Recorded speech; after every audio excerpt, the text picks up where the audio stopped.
ਸੌਣ ਦਾ ਮਹੀਨਾ ਚੱਲ ਰਿਹਾ ਜੀ। ਆਪਾਂ ਬਣਾਉਣੇ ਆਗੇ ਖੀਰ ਪੂੜੇ ਤੇ ਉਹਦੇ ਲਈ ਮੈਂ ਚੌਲ ਨੇ ਜਿਹੜੇ ਧੋ ਕੇ ਸਾਫ਼ ਕਰ ਲੈਣੀ ਆ। ਚੁੱਲ੍ਹੇ 'ਚ ਮਚਾ ਲਈ ਅੱਗ ਤੇ ਹੁਣ ਆਪਾਂ ਸਭ ਤੋਂ ਪਹਿਲਾਂ ਬਣਾਉਣੇ ਆ ਖੀਰ। ਪੂੜਿਆਂ ਲਈ ਆਪਾਂ ਗੁੜ ਆ ਜਿਹੜਾ ਇਹਨੂੰ ਭਿਉਂ ਲੈਣੇ ਆਗੇ। ਇਹ ਹੈ ਜੀ ਸਾਡੇ ਘਰ ਦਾ ਗੁੜ ਤੇ ਇਹਦੇ ਆਪਾਂ ਬਣਾਵਾਂਗੇ ਪੂੜੇ। ਗੁੜ ਦੇ ਮੈਂ ਛੋਟੇ ਛੋਟੇ ਟੁਕੜੇ ਕਰਕੇ ਇਹਨੂੰ ਇਹਨੂੰ ਮੈਂ ਬਿਲਕੁਲ ਹੀ ਘੋਲ ਲੂੰਗੀ ਪਾਣੀ ਦੇ ਵਿੱਚ।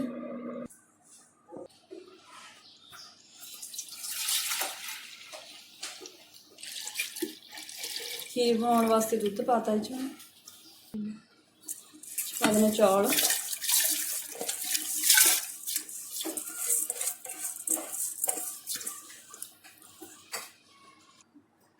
गुड़ से जो बिल्कुल घुल गया भून लिया।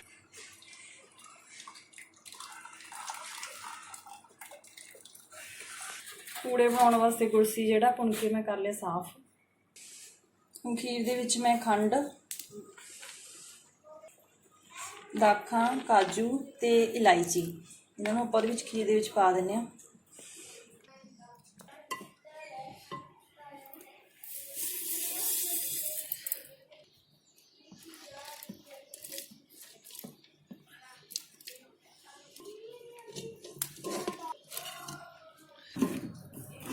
दुध सी जिहड़ा अपने गाढ़ा हो गया है दुध जिहड़ा होर ऐड कर देनी आ।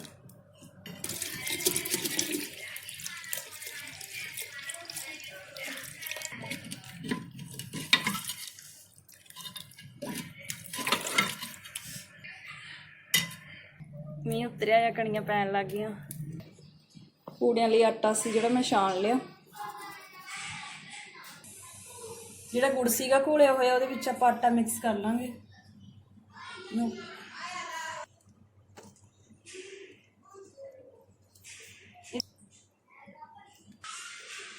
हाँ जी, जिहड़ा पूड़े दा आटा सी आपां तैयार कर लिया। ये बिल्कुल इस तरह होना चाहिए, विच बिल्कुल भी गट्ठा नहीं होनी चाहिए।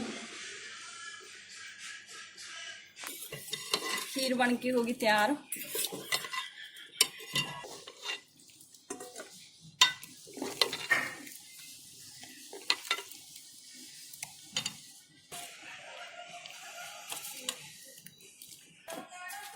पूड़ा बनाने लिए मैं तवा सी जिहड़ा चंगी तरह मांज लिया। मैं लेने जामन दे पत्ते ते सरों दा तेल।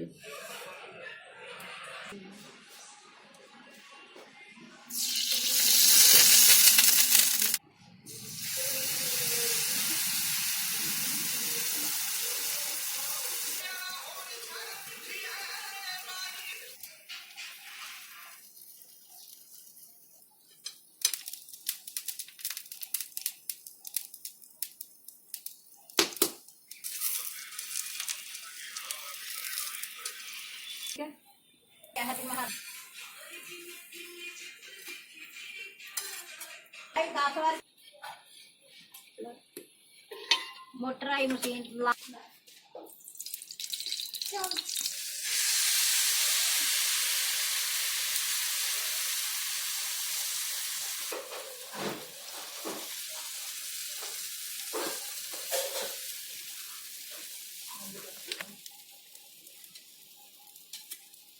Power bank